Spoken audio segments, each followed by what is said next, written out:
What's up yo? Bugün omlet yapıyoruz. Başlıkta da gördüğünüz gibi hayatınızda yiyip yiyebileceğiniz en güzel omleti yine size kendinizin yapmasını vaat ediyorum. Bugün hindi fümede olması gerekiyordu ama ben bugün karantina günü olduğunu unuttuğum için tam bir salaklık yaptım. Karantina günü olduğunu unuttuğum için hindi fümemiz yok. Markete gidip de alamıyorum da. Belli saatleri vesaire var. Bir de bekçinin birinden 3150 lira ceza yemek istemiyorum durduk yere cinslik yaparsa falan diye. Buradan bütün bekçilere seslenmiyoruz tabi ama neyse. Bugün yumurta var, tereyağı, kaşar, sucuk, şeker, kekik, tuz, karabiber, zeytinyağı, sirke. Sirkeyi neden kullanıyorum? Sirkeyi kullanmamın sebebi böyle sirkeyi eklerken konyak ekliyormuş gibi hayal ediyorum. Gözlerimi kapıyorum. Konyak ekliyormuş gibi, şarap eklermiş gibi hayal ediyorum. O yüzden sirke ekliyorum ve hafiften yemeğin tadını arttırdığını düşünüyorum.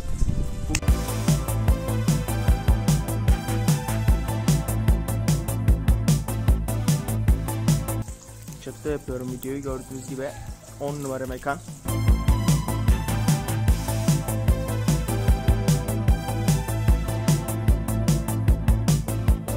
Bugün uzun süreden sonra ilk defa böyle bir şeyler yapacak olmanın verdiği böyle o garip his olur ya, böyle sabah uyandığınızda bir şey yapacak olursunuz. O hisle kalkarsınız. Ben o hisle kalkmayı özlemiştim. Bugün o hisle kalktım ve cidden iyi oldu. En son bu hisse postaneye gideceğim zaman yaşamıştım. Postaneye gittim. Koli olacaktık Adana'ya.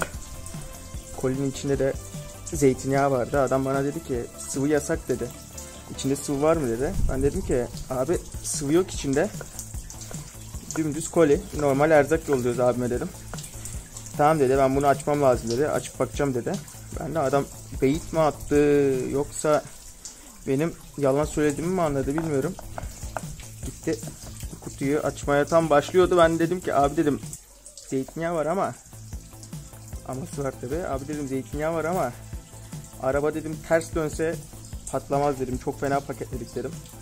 O zeytinyağı patlamaz dedim. Adam da dedi işte kural mural böyle standartlar falan var dedi. Bu arada tavamızı ısıtladık. Tam bir malı muhabbete daldık.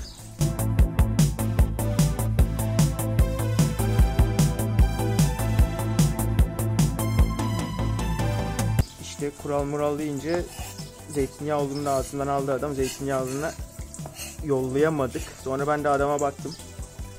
Sonra yere baktım. Sonra tekrar adama baktım. Dedim haklısın abi. Kolay gelsin. Bu kadar bu hikayede. Arkadaşlar bugün soğanlarımızı burunağız doğradık. Burunağız ne derseniz burunağız. Ne derseniz böyle işte fare dişi Türkçesi. Bizim alaylı mengenli şeflerimiz koymuşlar fare dişi şeyini. Ben de çok kullanmaya meraklıydım ama öyle. Bu videolar çekerken anlık olarak insanlar ağzından bir şey kaçırabilir ya. Kötü şeyler söyleyip direkt linç edilebilir. Onu fark ettim şu an. Yani aklıma gelenleri söyleyesim geliyor. Bir de yemek yaparken konuşmak zevkli olan. Bu tava ısınmıştır muhtemelen. Isınmamış. Aynen ısınmış. Sıkıntı yok. Biraz daha ısınsın.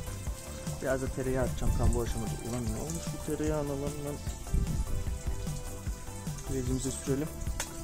Birazcık tereyağı atalım.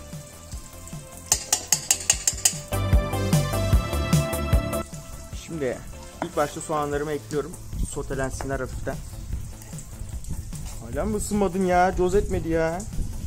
Siz böyle yapmayın. Tavanız ısındıktan sonra ekleyin soğanı. Bu benim mallığıma denk geldi. Çünkü ilk defa bu piknik tüpünü kullanarak yemek yapıyorum.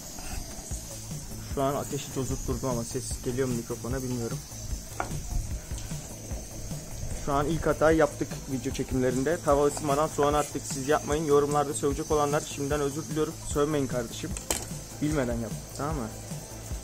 Isınmadığını bilmiyorduk tavanın.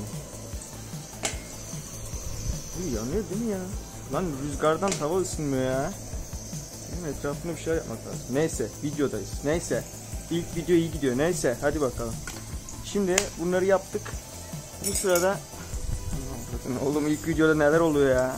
Neyse doğallığımızı kaybetmeyeceğiz. Bir sürü hata oluyor. Kaybetmiyoruz doğallığımızı.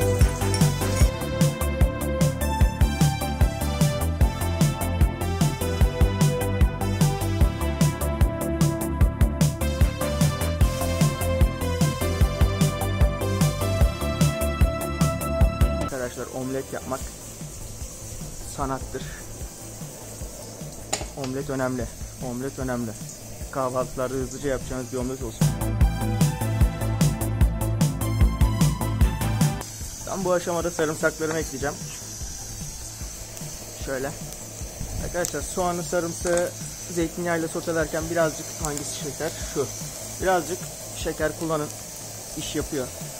Bana güvenin. Yumurtalarımızı çırpalım. Haklısınız. Haklısınız. Şimdi bunca yıldır öğrendiğim tek elle yumurta kırma olayını videolarda yapma zamanı. Bakalım ne kadar yapabileceğim.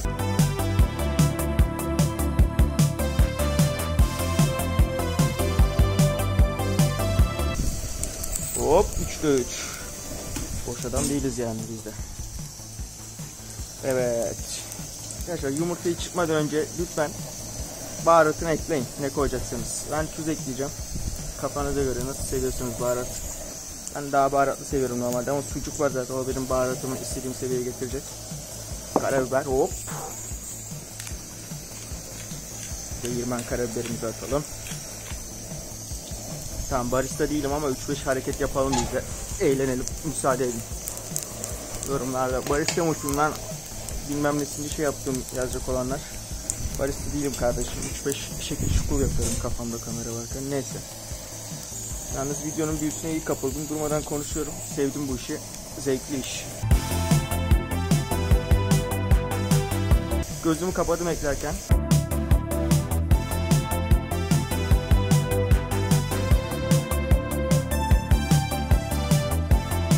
Evet. Şimdi yumurtamızı çırpalım.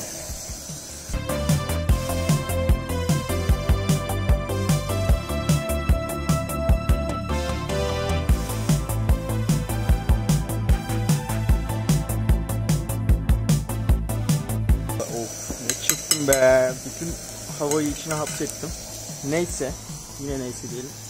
Niye tava sallayıyorum? Burada şey varmış, spatula getirmişim. Arkadaşlar eğer hindi fümeniz olsa bakın. Tam şu anda hindi fümeleri atıyordunuz üçgen kesip. Lezzeti arşa çıkarıyor cidden hindi fümeyle omlet.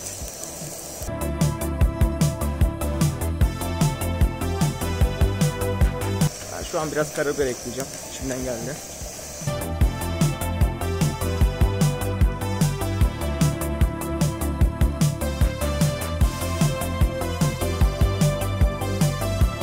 Umarım videoda sıkıntı yoktur şu an. Umarım. Bakın tüm istediğimiz renkler bu şekilde. İstediğimiz renkler bu. Gördüğünüz gibi. Böyle olması gerekiyor. Tüm renklerin. Şöyle bir etrafa baktırayım size. Yeşillik içiniz açılsın. Şimdi devam ediyoruz. İstediğimiz renkler bunlar. Normal hala omlet yapar gibi devam ediyoruz. Zaten omlet yapıyoruz. Başka bir şey yapmıyoruz. Yorumlarda 3-5 benim arkadaşlardan beni bozmak için gelecek tayfa var. Onlara şimdiden cevap vereyim. Bunu dürmesi önemli olan. Bunun içinde bir de hindi füme olduğu zaman yine hindi füme dedik ama tadı uçuyor cidden.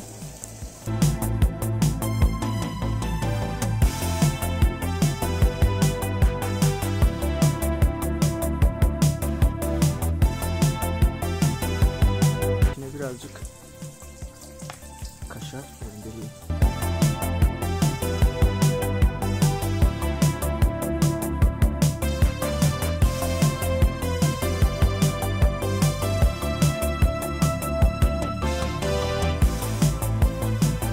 Yüksek müsaadenizle yiyeceğim.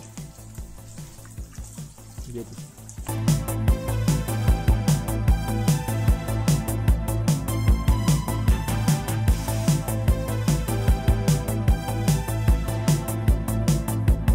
Şu an içi kremsi dışı çıtır oldu. Mis gibi şu an.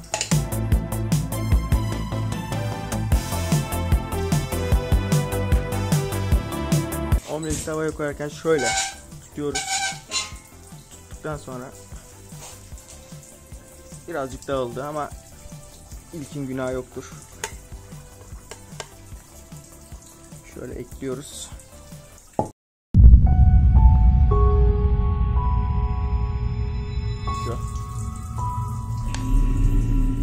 Böyle.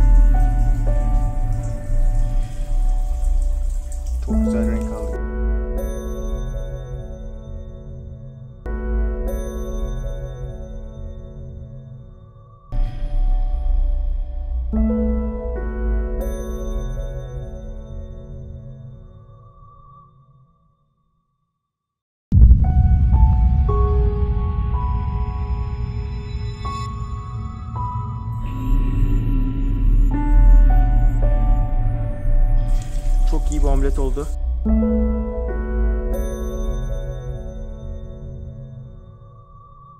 Görüşürüz. Hasta pronto, chicos.